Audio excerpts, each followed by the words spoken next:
Eu não sei nem se eu consigo erguer todos os livros que eu usei para esse vídeo. Tag literária.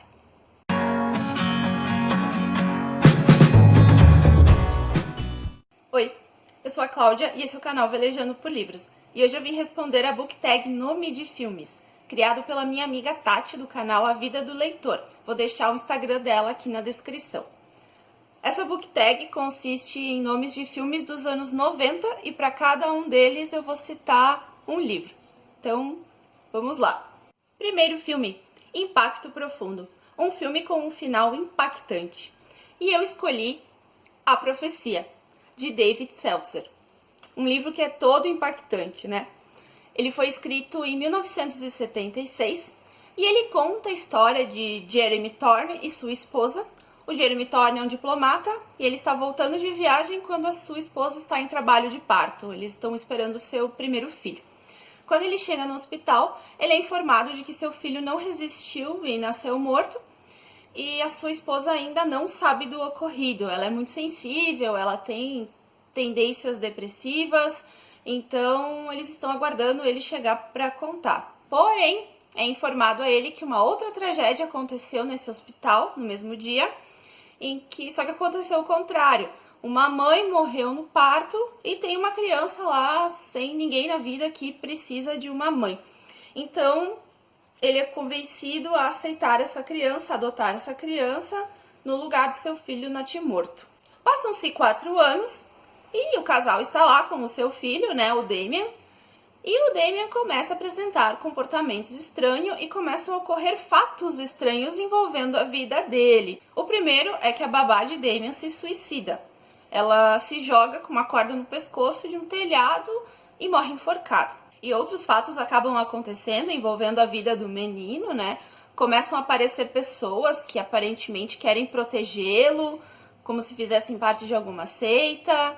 O Jeremy Thorne começa a descobrir algumas coisas sobre o seu filho adotivo, que no início ele não quer acreditar, mas os fatos vêm se apresentando para ele. Enfim, é um terror clássico e eu achei o final dele bem chocante. É muito legal, é uma leitura bem interessante, bem intensa. E esse livro é considerado um dos maiores do gênero terror, né? Ao lado do Exorcista e do Bebê de Rosemary.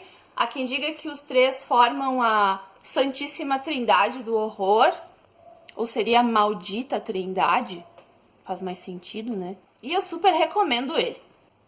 Aquele que tem entendimento, calcule o número da besta, pois é um número de homem.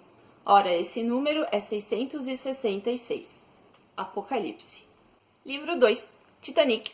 Uma leitura que foi afundando e naufragou. E eu escolhi uma trilogia para esse quesito. O Turno da Noite, de André Bianco. Um escritor brasileiro que eu gosto muito de outros livros dele, porém essa trilogia não me pegou. O primeiro é Os Filhos de Sétimo, que como o nome já diz, é um spin-off de livros que vieram antes, né? O 7 e o Sétimo, que são livros muito bons, que eu li e gostei muito. E talvez por esse motivo eu fui com muita sede ao pote, né? Aqui temos algumas crias de Sétimo, então temos 4 vampiros, que eles estão recém-criados, e eles acabam sendo ajudados por um vampiro ancião que reside em São Paulo. O que é legal nos livros do Bianco é que se passa no Brasil, nessas histórias de vampiro, uma coisa que a gente não vê muito. E eles são recrutados para trabalhar contra o crime organizado. Sim, parece uma história bem interessante, né? Esse aqui eu achei regular, mas tipo um regular pra bom. Então, ok, 3 estrelas. E dele eu fui pro segundo. Revelações. Esse eu já tive mais dificuldade. Foi uma leitura mais arrastada e eu terminei ele na base do ódio. Eu acabei dando 2 estrelas pra ele e isso foi suficiente pra eu não ter vontade de ler Os Filhos de Jó. E até hoje eu não li. Faz muito tempo que eu li os 2 primeiros e eu não consegui terminar a trilogia. E eu queria terminar, mas eu lembro que eu não estava gostando muito e agora eu não sei o que eu vou fazer. Se eu vou reler eles e ler esse, talvez a minha percepção mudou. Mas enfim, foi uma leitura que afundou mesmo, né? Foi decaindo e eu abandonei a trilogia. 10 coisas que eu odeio em você. Um livro com um personagem detestável. E eu pensei em citar aqui uma certa personagem de Orgulho e Preconceito, porém, se meus planos derem certo, esse vídeo aqui que eu tô gravando vai ao ar depois do vídeo específico de Orgulho e Preconceito que eu fiz com a minha amiga Denise, a louca do alimento. Então, eu vou deixar linkado aqui nos cards e no final também, na tela final, para direcionar, para vocês descobrirem quem é a personagem que a gente mais detestou de Orgulho e Preconceito. Aqui eu vou citar um outro personagem tão detestável quanto, que é o João Romão, do Cortiço, de Aloysio Azevedo. O João Romão, ele é um português, ele é dono do Cortiço, dono da venda, dono da pedreira, dono da porra toda, né? E ele é aqueles personagens que querem enriquecer a todo custo. Ele é mesquinho, ele é egoísta e ele só quer ser rico, ele quer acumular mesmo, sabe? Ele nem aproveita a vida, ele só quer acumular, ele só quer trabalhar pra acumular. E ele é um dos personagens principais e eu detestei ele por causa disso, mas sobretudo por causa do relacionamento que ele mantém com a Bertoleza, que é uma escrava que acredita estar livre, porque sim, ela acreditou em João Romão, que disse pra ela que ela era livre. Eu odiei ele o livro inteiro, mas no final odiei ele mais ainda por causa de uma coisa que ele faz, que ele consegue ser mais escroto ainda com essa mulher do que ele foi o livro inteiro. Então, pra mim, ele é um dos personagens mais detestáveis da literatura brasileira e mundial, talvez. O Guarda-Costas, um livro com um personagem super protetor. E para esse quesito, eu escolhi o meu querido Eddard Stark, o Ned, da Guerra dos Tronos, livro 1 das Crônicas de Gelo e Fogo, escrito pelo George Martin. Se por acaso você não conhece essa história, nunca ouviu falar de Game of Thrones, né, que é a série derivada desses livros, só um resumo rápido, então. A história se passa em um mundo fictício, onde existem 2 continentes, Westeros e Essos. A gente vai conhecer melhor o continente de Westeros, onde existem os 7 reinos. Os 7 reinos são dominados pelo rei, que senta no trono de ferro, e a guerra é por esse trono de ferro. Um trono feito com um monte de espada retorcida, um trono horrível, mas todo mundo quer sentar nele, quer dominar os 7 reinos, né? E aqui no início da saga, então, o nosso rei é o Robert Baratheon. Ele fica lá em Porto Real, no trono de ferro, e ele possui alguns vassalos para ajudá-lo a cuidar de todo o reino. E no norte, o vassalo dele, que é seu grande amigo, é o Ned Stark, protetor do norte. Mas eu não escolhi ele simplesmente por ser o protetor do norte, o senhor de Winterfell, mas também porque o Ned é muito protetor com a sua família. Ele é um personagem muito honrado, até demais, muito íntegro, ele é muito leal e ele faria de tudo pela sua família, por aqueles que ele ama. Ele até se prejudica, né, pra proteger a família dele. O Ned é um paizão, né? Eu até fiz um post sobre ele no Dia dos Pais, lá no meu Instagram. Se você não me segue ainda, segue lá, @velejando-por-livros. Eu sempre tô postando coisas diferentes por lá. Essa saga é a minha preferida da vida e eu quis falar sobre ela. E o Ned Stark leva essa fácil, protetor do reino e protetor dos Stark, sua família. O Sexto Sentido, um livro com um personagem que te deixou desconfiada. E eu fiquei muito desconfiada de um personagem do livro O Pacto, de Joy Hill. O Pacto conta a história de Ygg, um cara que leva uma vida perfeita, ele tem uma namorada que é o amor da vida dele, ele tem uma família que ele gosta, ele tem um melhor amigo, até que a namorada dele é morta e estuprada, não necessariamente nessa ordem. E a vida dele vira de cabeça para baixo porque ele é acusado injustamente, porque não foi ele. Ele tem esse melhor amigo dele, o Lee Tornu, e esse Lee, eu fiquei com a pulga atrás da orelha com esse cara e no final eu tava certa de não era o que parecia ser. Mas é um livro muito bom, ele pode se enquadrar no gênero terror, porque começa a acontecer umas coisas sobrenaturais com o Ygg, né, o personagem principal. O nome no original é Horns. Começa a crescer chifres na cabeça dele, né, chifres, horns. E ele começa a ter um tipo de um poder meio sobrenatural, começa a ver o lado ruim das pessoas. É bem legal, eu recomendo bastante. E pra quem não sabe, o Joy Hill é filho do Stephen King. Então o talento dele acho que tá no sangue, né? O Coração Valente, um dos meus filmes preferidos. Um livro com um personagem corajoso.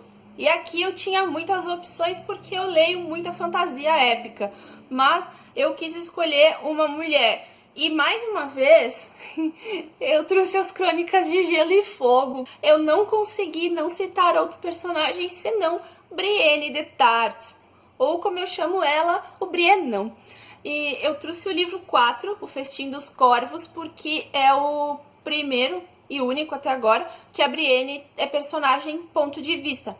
Ou seja, todos os livros da saga, eles são narrados pelo ponto de vista dos personagens. Então, quando você começa um capítulo, tá escrito o nome do personagem. Por exemplo, esse aqui é narrado pelo Sam. E alguns personagens têm ponto de vista em uns livros e não tem em outros. O único que a Brienne teve até agora foi nesse aqui. Mas ela aparece desde o livro 2, desde a Fúria dos Reis. A Brienne, ela é uma guerreira. Ela é muito forte, muito alta, ela é bem pouco feminina e ela até sofre por causa disso, mas ela tem uma lealdade incrível e ela sempre faz questão de cumprir as suas promessas. Quando ela é apresentada pra gente, ela é juramentada ao Renly Baratheon, um dos irmãos do Robert. E depois ela, em determinado momento, ela jura lealdade a Catelyn Stark. Não é qualquer um que ganha a lealdade dela, né? São pessoas que ela realmente acredita, que ela confia, que ela acha que vale a pena. Ela também vai viver uma relação, digamos assim, muito próxima ali com Jaime Lannister. É bem interessante. E eu acho ela muito corajosa. Ela faz tudo pra cumprir a promessa que ela fez pra Lady Catelyn Stark. Então, por isso eu escolhi ela aqui. As Patricinhas de Beverly Hills. Um livro com um grupo de amigas. Bom, elas não têm nada de patricinhas, até porque elas viviam em uma estância no interior do Rio Grande do Sul no século XIX. Mas eu escolhi A Casa das Sete Mulheres, que, como o nome já diz, conta a história de uma casa com 7 mulheres. Ai, como eu sou engraçada. Esse livro foi escrito pela autora gaúcha Letícia Wierchowski. Na verdade, essas mulheres, elas eram da mesma família. São as mulheres da família do general Bento Gonçalves, o grande líder da Revolução Farroupilha, ou Guerra dos Farrapos, que, para quem não sabe, foi uma revolução que ocorreu aqui no Rio Grande do Sul, no século XIX, encabeçada por General Bento Gonçalves e outros líderes. Essa revolução ela tinha um caráter republicano e ela foi contra o Império Brasileiro. E é uma revolução que não deu certo, mas aqui no Rio Grande do Sul a gente comemora ela todo 20 de setembro mesmo assim. Então é uma história baseada em fatos reais, porque realmente as mulheres da família do Bento ficaram isoladas em uma estância durante a guerra para sua proteção. Então, nessa casa a gente vai ter a esposa do Bento, a Dona Caetana, com sua filha, vai ter as irmãs do Bento, sobrinhas, enfim, vão ser 7 mulheres ali na estância principal. E uma pequena distância da estância que elas estavam, em outra fazenda, tem uma outra irmã do Bento que também vai participar ativamente da vida. Ela seria tipo a 8ª mulher. Então esse livro vai narrar a vida dessas mulheres isoladas na estância, onde as notícias chegavam bem raramente através de cartas. Elas passavam muito tempo esperando para ver os seus pais, seus maridos, seus irmãos. Elas não sabiam o que estava acontecendo, se estavam bem. E mesmo nesse contexto isoladas, elas vão viver muitas coisas, muitas transformações. Inclusive, elas viveram romances. Então aqui a gente vai conhecer esses romances, né, obviamente da filha e das sobrinhas de Bento. Uma das sobrinhas de Bento, a Manuela, ela teria se apaixonado por Garibaldi. E Giuseppe Garibaldi, né, o italiano, que é um dos nossos heróis farroupilhas também, que veio ajudar na Revolução. E o grande amor da vida de Garibaldi foi a Anita, que ela era de Santa Catarina, e ela lutou ao lado dele. É uma mulher muito interessante também na história. Mas antes do Garibaldi conhecer ela, ele conhece a Manuela e boatos de que ele teria até se interessado por ela realmente, né? Mas não deu certo e a Manuela ficou solteira pro resto da vida. E aqui conta essa história, claro, né? Com toda a licença poética. E uma das histórias que eu mais gostei entre esses romances foi de outra sobrinha do Bento, a Mariana, que ela se envolve com um índio que aparece lá na estância e, obviamente, é um amor proibido. E essa história me lembrou um pouco a história da Ana Terra e do Pedro Missioneiro do Tempo e o Vento, do Érico Veríssimo, que é outra obra muito importante para a literatura gaúcha. Então é isso, não esqueça de deixar o seu like, compartilha com alguém que você acha que vai gostar disso, se inscreva no canal se ainda não é inscrito, olhe os outros vídeos também, compre pelo meu link que eu tô deixando aqui na descrição de todos esses livros. Aliás, pode comprar qualquer coisa pelo meu link que você vai estar ajudando aqui o canal. E não se esqueçam de dar uma olhadinha lá no Instagram da Tati, que foi quem criou essa tag literária, que eu achei o máximo porque eu adoro filmes e juntar os dois universos, livros e filmes, foi bem divertido. Obrigado por assistirem até aqui. Até semana que vem e tchau!